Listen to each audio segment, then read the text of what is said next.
Welcome to this webinar, which is the webinar on the commitment to collaboration in continence care, the 4Cs project session.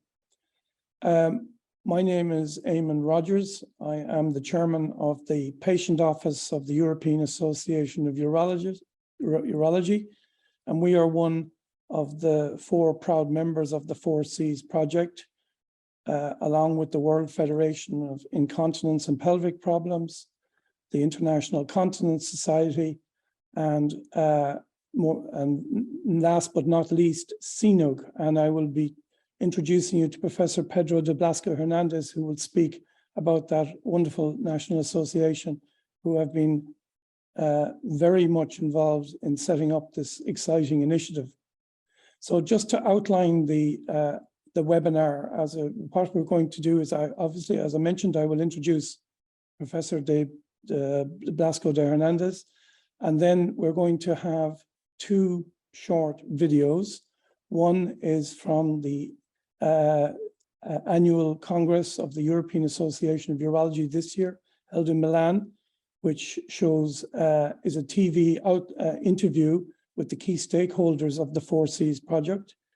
And then we will follow with a video on sustainable continence care from Professor Tiina Vaittinen in Finland, who has spearheaded this initiative. After that, we will have a 15-minute chat about the 4Cs, and more importantly, as this is such an important week for the 4Cs, about developments in incontinence in both in Europe and worldwide, especially as this is World Continence Week. And finally, we are open to questions. Please include your questions in the chat box, and we will allow 10 minutes at the end to try and answer questions. So first of all, it is my great pleasure to introduce Professor Pedro Blasco Hernandez, who is the president of SINUG. Pedro. Thank you, Eamonn. It's a pleasure for me to share this webinar with you and with all the members here. Listen to us. Good afternoon, everybody. It's a pleasure. Moreover, we are talking about the 4Cs project. We have been working so hard. What is the 4Cs project? That's commitment to collaboration in continence care. It's the end of a way and the beginning of another one. Here, different scientific societies, as you said, ICS, EAU, SINUG, and the WFIPP, the Patient Association, joined to the industry, in this case, Medtronic. We all made our own way till 2022, where we met together and we decided to go ahead in the second way. In this way, we are beginning now to work together. This is the milestone, working together, patients, professionals, people from the industry, in order to give the best care for people with incontinence. In the manifesto we signed it, we all together, we told we believe that meaningful collaboration between scientific societies, patient organizations, and industry is the best way to address the needs of patients and to affect positive structural change within the healthcare system. We are convinced about that, and we began with a minimum agreement in 3 main points: educating, improving access to trusted information, and working together with the organizations of government. Educating multiple stakeholders, including patients and caregivers, doctors and allied health workers, policymakers, and funding organizations on the importance of sharing decision-making. That means we are in a new model. We need to educate people in the new model. Improving access to trusted information within we are very responsible about the reliable information you will find, or patient will find in social media. And of course, we can not do anything without embedding our governments and healthcare systems in this way of working. And so this is the other line we are working together. Commitment to incorporate patients' perspective is very, very important for us. So in this week, we are endorsing ICS, EAU, and SINUG. We are 3 scientific societies endorsing this huge campaign developed by the WFIPP led by patients.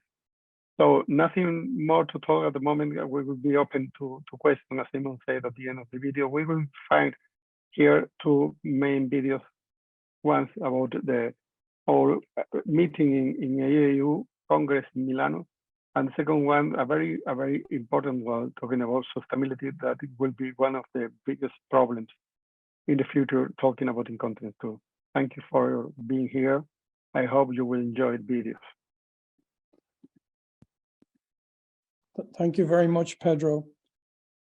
So without further ado, we're going to start off with the first video, which is from the annual Congress of the European Association of Urology, where we discuss the launch of the 4Cs project, as Pedro has outlined. Thank you, Andrew.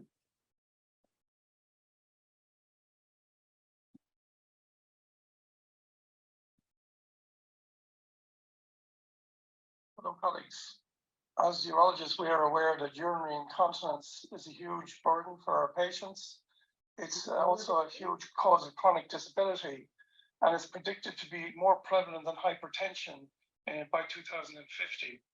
I'm delighted that we're here to discuss an exciting new initiative, a collaborative initiative between a number of key stakeholders, and how to raise awareness of urinary incontinence with also the key stakeholders, patients, clinicians, and policymakers.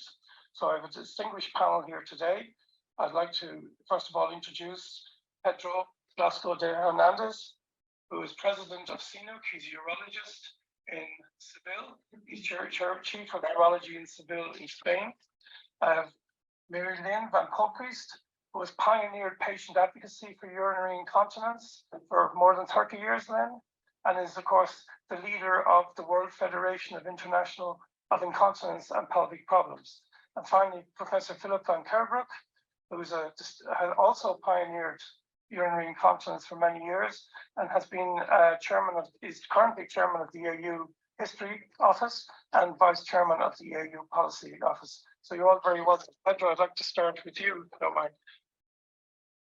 Why did you feel SINUG pioneered the idea of patient engagement for many years? Why did you feel that it was necessary to form a collaboration between the patient group, WFIPP, and 3 international organizations? We are ambitious, and we know this, and we are convinced that this should be the model. So we are convinced we have to change the model of assistance. So reasons for working together.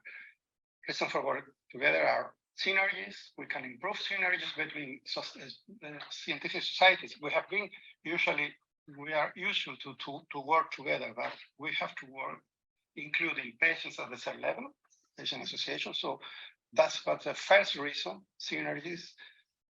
Be ambitious to change the assistance model to work in value. We need to work in value, but working in value means changing way of thinking of assistance people, of care people, politicians, or kind of persons involved in incontinence. I think if I had to resume the way or the reasons for is creating or stimulating 4Cs is that working together for changing the model of assistance, for including value in our way of working, that needed new education, information for the patients, with the patients. We were working for patients. Now we are working with patients. We are pretty sure altogether we will reach long ahead. Yes. So the key, you've outlined, I mean, I think it's fair to say that the old ways of trying to raise awareness haven't worked, and this is a new initiative to try and, first of all, change the way we do business and create, re-emphasize, create new awareness in a new way of doing business. But the 3 pillars, I think, of the collaborative model are, you outlined, are education, information, and lobbying public health systems as terms of policy. Mm-hmm. Is that fair? Yes. Yeah. I think these are the 3 legs of the chair. Okay. Very good. Lynne, Pedro has outlined the importance of soft skills, and soft skills, one of the key soft skills is developing shared decision making. And could you please tell our audience why is shared decision making between the patient and the physician so important? Well, I think first of all, Pedro outlined it very well, that we're now working with patients and not for patients. Patients, as we know, certainly in the last few years, have become an all-important aspect of the health context. Healthcare has changed also, and I think also if we look at the way the pandemic has changed views, it sort of gathered pace very quickly, and there are many younger people now who are almost demanding a different way of thinking. In other words, they want to be included in their own self-management, in their own care. And this, we know it's a very sort of topical, highly used term, this shared decision making. It is when you're deciding on a treatment, long gone are the days when doctor knows best and the patient says yes or no. Now you actually look at the treatment options. What treatment options are there, and how can you, as the doctor, that's your responsibility to offer those treatment options, but equally the responsibility on the patient and family, I would say, or carers, is that you actually contribute towards that treatment and in the end get a far better deal, a better product, probably more cost effective as well, because we know that the constraints on healthcare across the globe are immense and they're increasing. So it makes sense, shared decision making. Not only are you master of your own health, you know what's happening, you know what's going on, which benefits you as a person, looking at you holistically. But again, it makes sense in terms of cost. So I think the mere fact that we're sitting here together, for me, is a triumph and the culmination of years of hard work by clinicians, by all the allied professionals, and by the patient community, the very robust communities there are in bringing this idea of shared decision making. Yeah. And I think there's evidence, quite a bit of evidence now that patients are demanding self-management of their condition. They don't want to be queuing up for months to get into a hospital. They want to manage their condition at all. And they were now working to partner with the physician in a way that reflects the patient's values. That I think is the key element of shared decision making. I agree. I think this idea of partnership, it is a partnership. You enter into a partnership as soon as you have the notion of a treatment that has to be discussed and looked at equally. And this is where the communication skills come in. We know there are constraints on time. We know there are personnel shortages and so on and so forth. So you have to go into this roadmap to treatment as an equal in a partnership. And I think we're getting there. It was slow to get off the ground, but I think we've made such progress in the last couple of years, and I can only applaud it, and long may it continue. Okay, thank you. Philip, again, you, I think, have been regarded, and you've always been vocal about urinary incontinence as a disability. And I think you would be one of the first people to emphasize that point. And it is a disability, and it's often forgotten. You have developed we've heard today from you that you've developed a very robust policy to lobby one of the key stakeholders, the policymakers, the healthcare systems. And could you outline this policy and the challenges you see in implementing it? Well, we have to realize that the EU is a very strong organization into the medical aspects of our profession, and that deals with how doctors and patients have possibilities in engaging to their common goal, which is amelioration of their condition or their disability or curing them. Now, when we take this to continence problems, we are very strong indeed in delivering these medical aspects, and patients can have profit of that.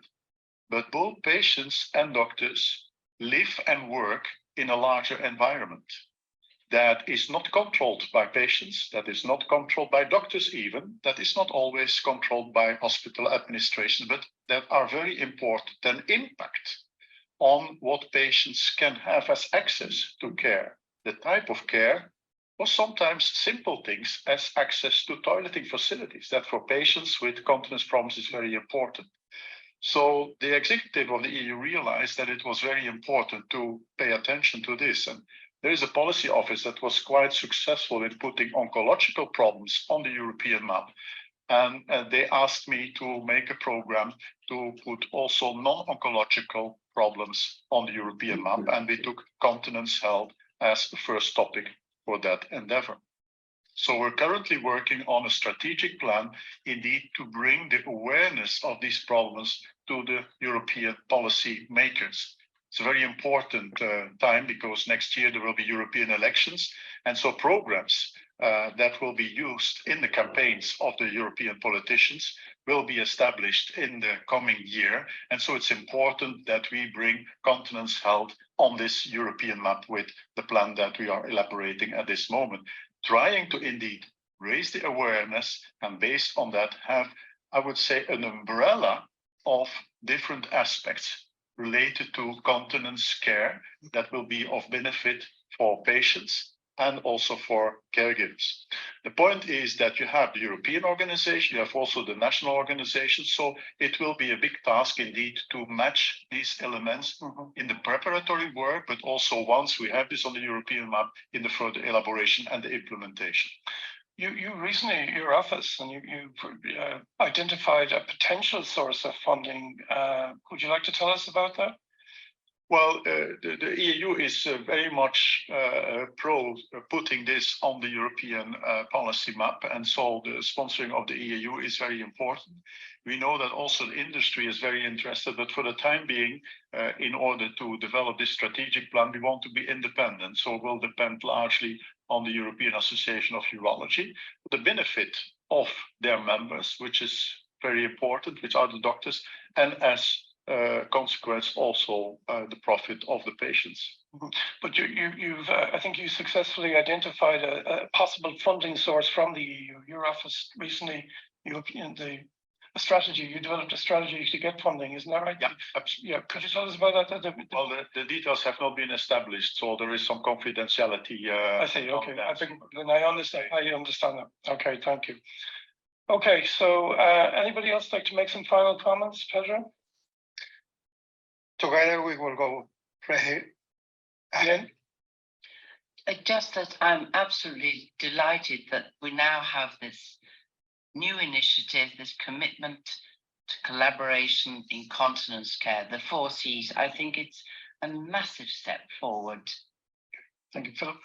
Well, that in preparing this, it's obvious that so many organizations are very positive about this initiative, also to reach out to policymakers. We have the support not only from medical organizations, and of course, obviously the EU, but also the International Continence Society, and a large positive response from different patient organizations, not at least World Federation of Incontinence, but also other patient organizations, to name specifically the organizations that deal with patients with urological and non-urological cancers, which is definitely an important and somewhat neglected group of patients. Thank you, Phil.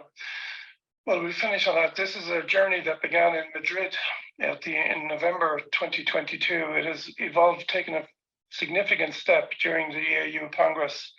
And these are the early days, but we look forward to, as Lynne said, getting incontinence highlighted, we create awareness, and also getting proper funding for the right place, the right person, and the right time for our patients. Thank you. Hi, everyone. So that was the first video. Again, please if you have any questions arising out of the material in the videos, please put them in the chat box. There will be time to address questions at the end, towards the end of the webinar. But we'll now move on, please, Andrea, to our second video. And it is from Professor Vaittinen in Finland. And it's just, this is a very, very important work, and certainly will have a big impact on policymakers about the environmental impact of continence, and we're going to hear strategies that address this. Andrea, please, second video. Hello, my name is Tiina Vaittinen, Yeah, and thanks, I'm Andrea. in a research project called PatProject.online. This is a social scientific project based at Tampere University, Finland, and it's funded by the Academy of Finland and Connect Foundation. The aim of our project is no less than to conceptualize and develop holistically sustainable continence care globally and locally. Today, I will spend 10 minutes to try and summarize really quickly what sustainable continence care is, why it matters, and what we can do to minimize the waste produced by absorbent products. Before I start, I want to express my deepest gratitude to both the EAU and WFIPP, Lynne and Eamonn specifically, for raising the issue of sustainable continence care to the agenda of the EAU. This is huge, and it's really important. When we started our project 3 years ago, the concept of sustainable continence care did not really exist. Now, 3 years later, we not only talk about it, but talk about it in arenas like this, where sustainability questions can be infused with the practices of medicine. This roundtable may be just the beginning of great development, but I do think it is a historical beginning for today. Why does sustainable continence care matter in a more sustainable society? If urinary incontinence were a country, it would be the third largest in the world, they say. 400 million people in the world live with urinary incontinence. 6% of those under 40 live with fecal incontinence. Postpartum urinary incontinence affects every third person who has given birth, and every 10th birth giver is left with fecal issues. And as you know, in the field of urology, many forms of incontinence can actually be treated and even cured. But to do so, they would need to be diagnosed, and we would need to know about those treatments. And as it is at the moment, very often we don't actually treat the condition, but the solution is to manage incontinence with an incontinence pattern. And the reason for this is, of course, the taboo that remains in that, and the stigma that is attached to incontinence issues, and there is massive silence. People don't necessarily seek for help, and when they do, in primary health care, they don't necessarily know about the treatments that are available, or the diagnostic, or even the types of incontinence that exist. So the silence around the incontinence actually even abides to healthcare sector in many fields of healthcare sector, in different healthcare sectors. And nevertheless, at the same time, it is also argued that the future is adult incontinence. And this sentence is from a markets report outlook in a German non-violence industry written by Tara Olivo. And according to Statista, the adult incontinence pads markets are growing each year and really quite steadily. And in 2021, it was estimated to be at $14.2 billion. And this, of course, not only means that we use a lot of money in these products in our public healthcare systems, and of course private households use a lot of money to them, but for each pad used there, it ends up as waste. And it is waste that is not compostable. It takes 500 years for an adult incontinence pad to compose. In OECD countries alone, about 5% of municipal waste comes from adult incontinence pads. And this figure comes from an article written by Maribel Velasco Perez and her colleagues in Mexico, which deals with waste management and environmental impact of absorbent hygiene products. And they have shown they have really detailed statistics on how this waste is managed in different parts of the world. And in many parts of the world, or in some parts of the world, we use the waste to produce energy through incineration. But then we also still put them in landfills and illegal dump sites in different parts of the world. And this is a massive, massive environmental problem. And even if we use incineration, it is still a climate, it still has massive climate impact. So something needs to be done. But what is sustainable continence care then? When we talk about sustainability, we need to remember that in order for something to be holistically sustainable, it needs to be not only economically sustainable, but also socially and ecologically sustainable. Economically sustainable continence care would mean that it is cost effective, but it needs to be cost effective not only in terms of this one particular treatment, but it needs to be cost effective holistically in terms of its short-term and long-term impact for individuals as well as for the public economy. And it needs to account for total cost. It needs to account for the direct cost, indirect cost, intangible cost, and external cost. So really, it needs to be account for the costs that come from the field of social and ecological sustainability, or can be avoided by making something socially and ecologically sustainable. So socially sustainable continence care would mean that it's equal and equitable, it is accessible, and it is ethical. Ecologically sustainable continence care would mean the reduction of waste and climate impact of continence products and continence care in general. We need to learn life cycle thinking, not only in terms of producing the products, but also in terms of producing the services and producing the care. We need to think about what happens when we do care this way. What kind of material impact does this have on the world, short term and long term? We need to think about wider infrastructures, technologies, and logistics. We need to think beyond healthcare practices alone. But where are we now then? Some examples are not so happy examples, actually. At the moment, more or less in all societies, there is a massive lack of preventative care of continence, and also inadequate rehabilitation of incontinence issues, particularly with incontinence issues that could be cured, even through, say, physiotherapy. We don't do this. The solutions are there, but then we don't do it. There is lack of, and one reason for this is that we're not doing it, is that there is lack of knowledge of incontinence and continence issues in primary health. And then when the incontinence cannot be cured and then there is need for products, the choice of products in societies is not tailored for individual needs. We use wrong sizes, we use wrong absorbencies, we use wrong products. And this is, in short, wasteful use of resources. And again, it has a massive, massive environmental impact and things that could be fixed, but we don't. Then we build hospitals, we build care homes, so places where incontinence actually is relatively quite prevalent, but we build these infrastructures without taking into account continence issues and toileting. We build these places without thinking like, how does waste management and logistics, where is the storage space and so on. So really, we need to start thinking about sustainable continence care also when we build spaces to live in for people who have continence issues. Then, of course, inadequate staffing in care has massive impact, because then it means inadequate health and toileting needs, for instance, which means more need of material resources. There are problems in public procurement of continence technologies, because people who do the procurement don't actually know about all those technologies and why there needs to be a wide selection of products, and you can't really save money by limiting the choice of products, for instance.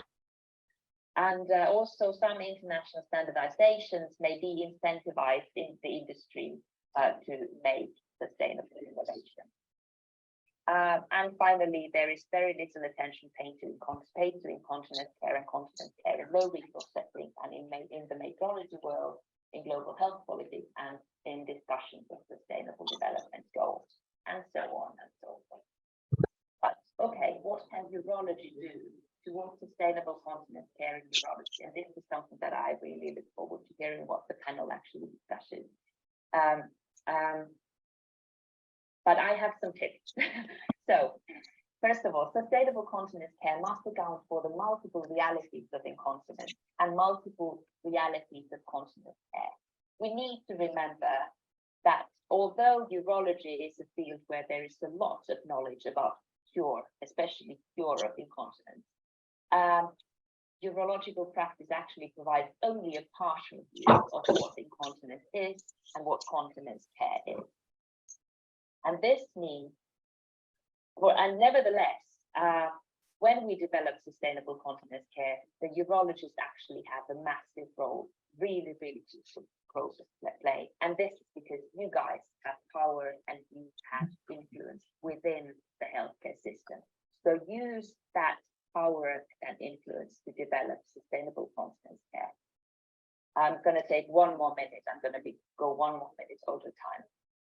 So respect all healthcare practitioners and respect what they can do for sustainable continence care. Bridge the gap between knowledges in primary healthcare and specialized care. Make sure that they know in primary healthcare what you can do so that people have access to diagnostics and cure. Use your voice to amplify the knowledges of those knowledges and skills of those who otherwise are not heard in the development of health systems. And I'm even talking about care providers and caregivers in care homes, for instance, nurses, and so on. Listen and learn about what these other professions do already in developing sustainable continence care. Then finally, we need to remember that better continence care for people means better care of the planet and the economy. And this is a really good political message to take to any tables you've ever seen. Bye.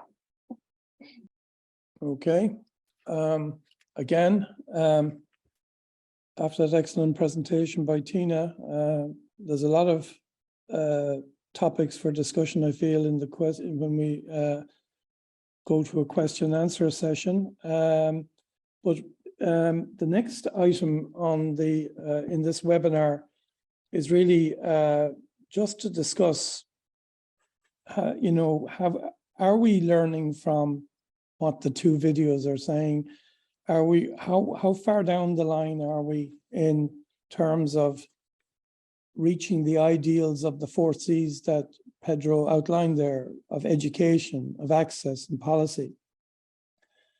So Pedro, I'd like to hear your views, and I think Lynne hopefully will join us at some stage, but perhaps I could share with the audience here, I think, a development that is addressing the issues, the important issues that of the principles of the 4 C's. And also, Tiina literally put her finger on the issues for us. I'm speaking as a urologist. So I wear another hat. I advise the Irish Health Service on urological matters. And basically taking the learnings from patients and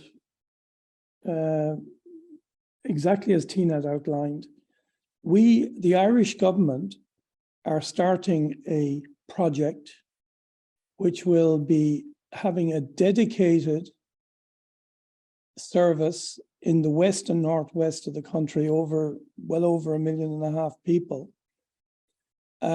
whereby people with incontinence won't have to wait for urologists or gynecologists. They will be seen by allied healthcare professionals initially, specialist nurses, what are called continence nurse advisors, and physiotherapists. And more importantly, this will take place at a community level, not waiting to access a big hospital. And the reason I brought this up, and Pedro, you might like to comment on this, is that this has been funded. This is now health policy in Ireland. I think it is fair to say that one of the big problems, and again, Pedro, I'll invite you to comment on this, is, and the patients please comment, or if they're a patient audience, patients listening to us, one of the biggest problems is awareness. I often describe incontinence as the forgotten disability. It's hugely prevalent, probably one of the most prevalent disabilities.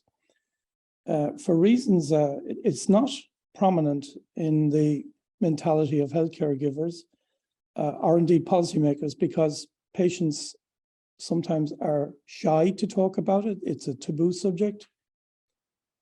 They're often not aware that help may be available, or indeed that anybody cares. And indeed, among our own medical profession, I'm not just talking about urologists, there are sometimes people who are not clinicians who are not urologists. Well, this is sort of an inevitable consequence of aging. But of course, incontinence can occur at any age: intellectual disability, postpartum, neurological disease, spinal cord injury, etc. So this, I would like your comments, Pedro, on this initiative. And as I say, Lynne is aware of it as well. But I think this will raise awareness, and hopefully the data we get from this initiative, I think, will it's going to integrate the 4 C's into it. The 4 C's will be part of this initiative. So Pedro, you might just comment, please, for the audience. Absolutely, Eamonn, thank you. I think these 2 videos are the 2 faces of the same problem. I like about the Tiina video talking about sustainability because, for example, here in Spain, the most important part of the money we spend taking care of incontinence is the money we spend in pads. It's really lots money more than when money we for example, we use in anticholinergics or any kind of therapy. I work in an area about 500 million people, 500 million, and we spend about 4 million euros a year. So this is really crazy. And I think it's what Tiina says supports this different way of thinking about continence.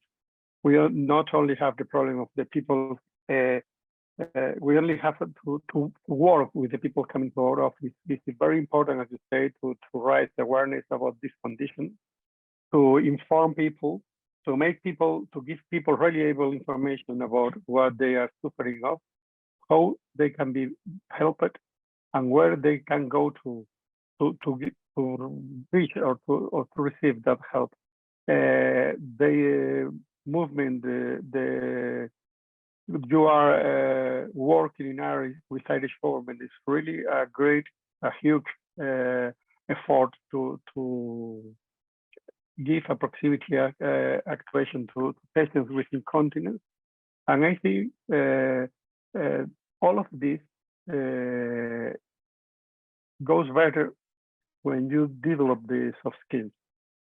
So I think one of the kind of soft skills is thinking about ecology and thinking about sustainability. But we need working with patients, as said in the first video, is cheaper, as Lynne said, much cheaper than working only for them, because you need to explain people. For example, you're talking about cancer. It's really easy to say you have a cancer, any kind of cancer, for example, prostate cancer, and you have to receive a surgical intervention, you have a radical prostatectomy. But we have, with the problems of incontinence or erectile dysfunction, you can find them after that.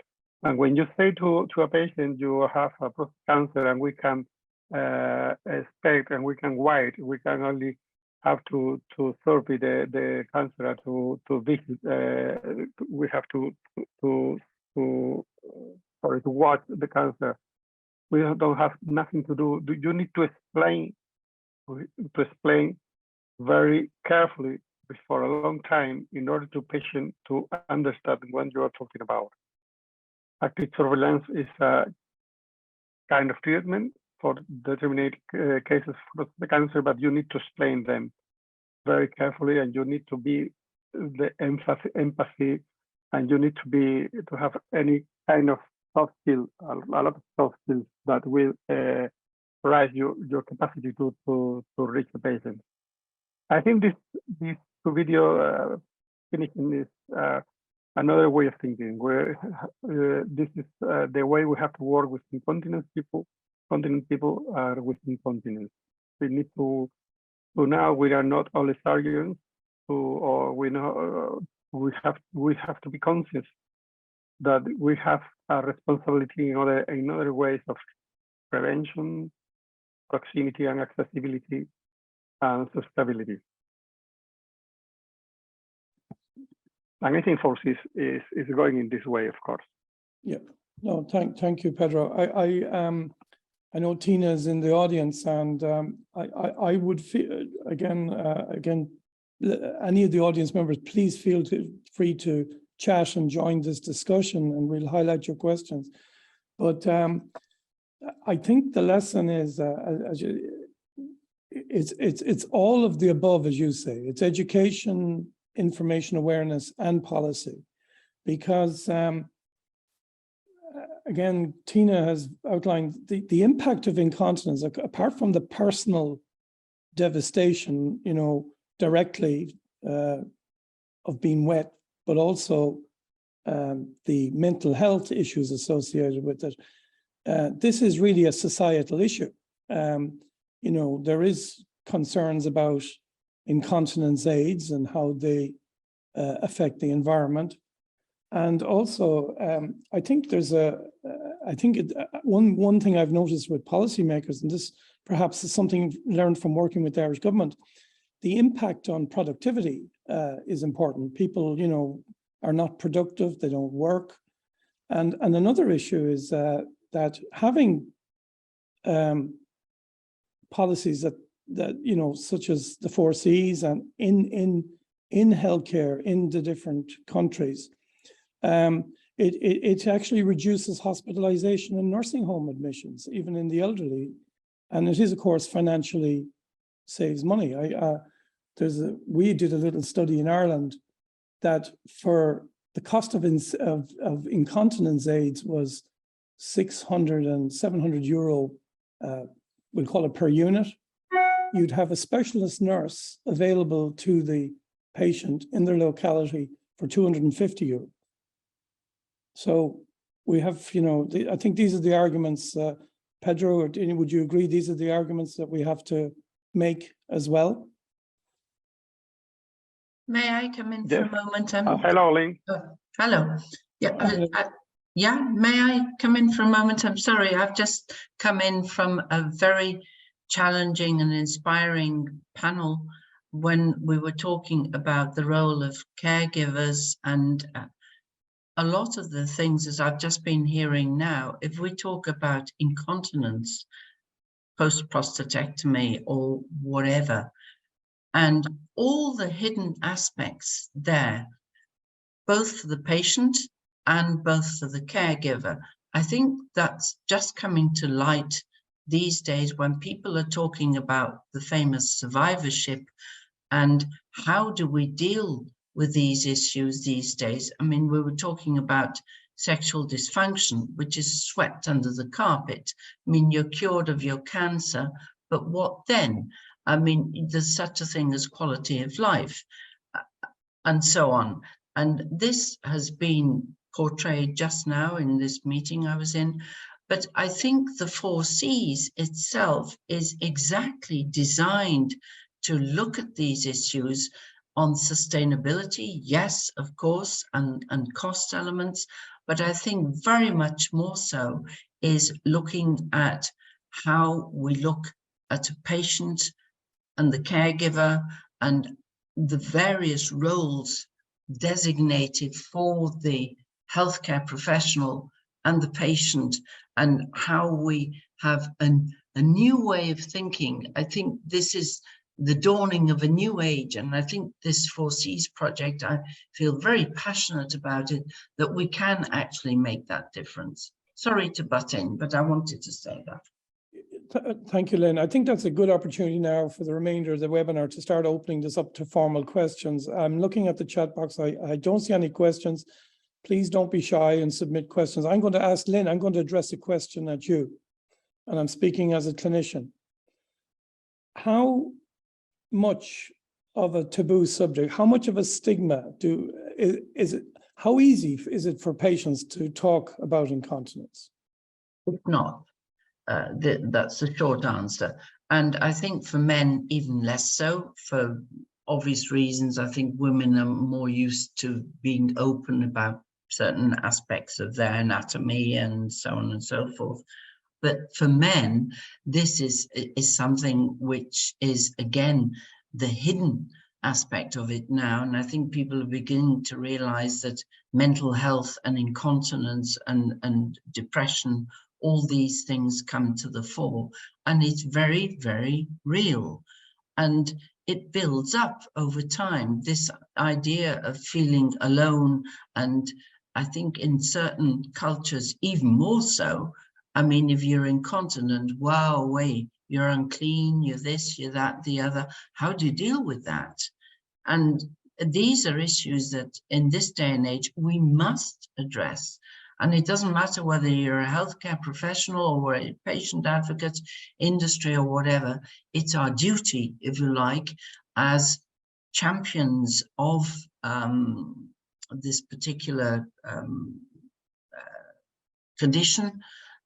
That's our role. That's what we have to do. That's why we have this World Continence Week. That's why we do all these awareness raising campaigns to try and get people on board to not underestimate the burden of disease. Sorry, Pedro. Pedro, did you want to come in there? Yes, the most important thing here, I think, is that I was thinking about chronicity. I was thinking about quality of life. I think the model of work, the working model of the care of taking care of people with a chronic disease is quite different from when we are talking about lethal disease or acute disease. So we all know about who are working here for 20 years with a lot of experience in this kind of attention. We all when we talk together, we all know we need to be in the shoes of the patient. We have to give the space to the patient and the time for the patient to talk about the problem. And we usually use a lot of time. Time is probably the most useful tool to work with this kind of people. As we have we need to have the whole picture. As Lynne said, we have to know what about caregivers in when we are talking about old people who is taking care of them home, how they are managing with it. And when we are talking about patients with incontinence, men with incontinence, the problem will arise even worse, as Lynne said. I think this is a new model. We have to offer value. We need to offer space. We have to raise the awareness of what incontinence means. And I think that's why it's so important to talk to the policymakers, because they need to know. I think they don't know really what, for example, they are very, very worried about, for example, the price of Da Vinci, for example. They don't know what costs a sphincter, or, for example, or a penile product. You know, so and this is we need a long-term decision making within the policymakers in order to have the whole. They need to have the whole picture as well, and to work in this way, of course. I think this is the core of forces, working together, showing what we really need, which is the new model for taking care of people with incontinence. Thanks, Pedro. There's two. One, Professor Vaittinen has provided a comment in the chat box, which is a very important point, and there's also a question from Tiina. So I'll start with Professor Vaittinen's point, and I think she makes a very strong point that the 4 Cs is an alliance, certainly, and that's what gives it is unique. But do we need to broaden the alliance? Do we need environmental friends? Because as Professor Vaittinen said, I don't think they're aware of the impact of incontinence on the environment. Do we need to broaden this alliance beyond the 4 Cs? Do we need to make more friends? That's the first question. Lynne? I'll make a start on that one. I think initially we have to make sure that we've got our act together, that we actually have the foundation, a solid foundation, and then we can build on it. And the building blocks is to bring in others, quite definitely. This isn't how should I say, contained within four walls. This goes far beyond the potential of such a collaboration and of the 4Cs project itself. To my mind, and I think to all of us here, is huge, the impact, the potential impact.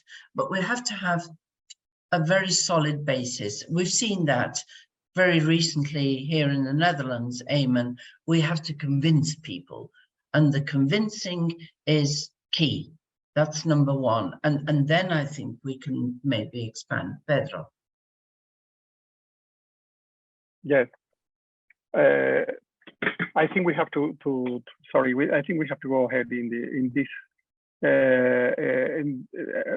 making friends, of course, but we need to have something solid to offer. Okay, I think the 4Cs not mean we are 4 people. 4Cs, we have 4 terms to work. So if we are 400 people societies or 400 societies is better, but than if we are only 4. But of course, I think we need very solid roots to grow.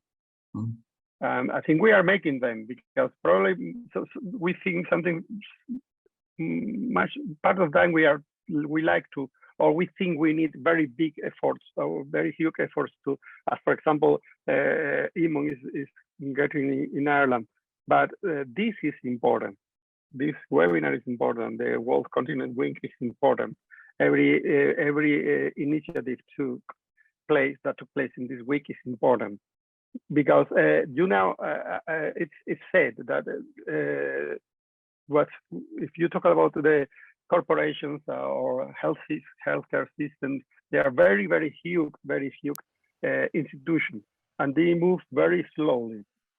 So, but the change only came when 1 people, 2 people, 3 people, 4 people, each of them are changing the way of thinking. So probably we will get tired in the future. Probably, perhaps sometimes we won't find what are we working for, but be sure that only if we personally change our way of thinking is the only way to make institutions to change the model of attention. I'm convinced about that. Sorry, just because I know you've got Jana's question there, but very briefly, I think at the moment it's perseverance and just go for it. And we know what we want, and we know why we want it. And I think that's something which we just have to keep plugging away at it. Just to give you an example, 2 or 3 years ago, who on earth was talking about incontinence? Very little. Now it's cropping up everywhere. And I think that's a game changer. It certainly is. Sorry, Eamonn, I didn't want to butt in. Well, we've got 2 minutes, so 30 seconds to Lynne and Jana's question. How can we shorten the referral pathway with patients suffering incontinence? Lynne and Pedro, 30 seconds each. Lynne, you no, go ahead. After you. Go ahead. No, the only thing I think we need to here, if I really can talk about Spain, we need to work with general practitioners. We have to educate them about incontinence, and we have done it in the area we are working about. We have all the circuits for the patients, and they can contact us directly from primary care to specialists in order to give the patient the shortest way to reach the urologist or gynecologist. Yeah, we won't be cut off. It's okay, because we're sort of hosting this webinar, so don't worry. There's a minute or 2 over, Eamonn. Okay. I would say that this learning and education, I think, is number 1, Jana. I think the first line physicians, allied healthcare professionals need to have a far greater awareness of what it means to be dealing with issues like incontinence, and not say just go away and use some pads, or you're getting old, or you're in a care home and that's what we do. I mean, I've seen it recently with my husband, who was in this rehab center. They were all in pads, for heaven's sake, all these folk. I mean, it's criminal. You can't do that to people. So I think it's very much an education, training, and that's what we want to start with the 4 Cs. That should shorten the referral pathway. Okay, thanks, Lynn. I'm going to bring the meeting or the webinar to a close, but I just would make the comment. I want to thank our speakers for their wonderful contributions, albeit online. I think the really important message is the 4 Cs is a crucial alliance in managing incontinence. If you please, and I say this to the audience, if you want to increase awareness, contact us and we will try and help you to raise awareness in your own country. But as Lynn said, this is a new alliance. It's in its infancy. We are on a journey and we will obviously learn as we go along and build foundations. But again, thanks to you, the audience, and thanks again to everybody. And I want to make a specific thanks to Andrea, who's been behind the scenes dealing with the technicalities of this. Yes. And my own EAU patient office staff who have been working very hard to make this happen. And again, and also to the WFIPP, Margot, etc.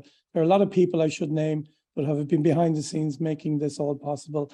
And thank you all. And thank you. Have a good afternoon.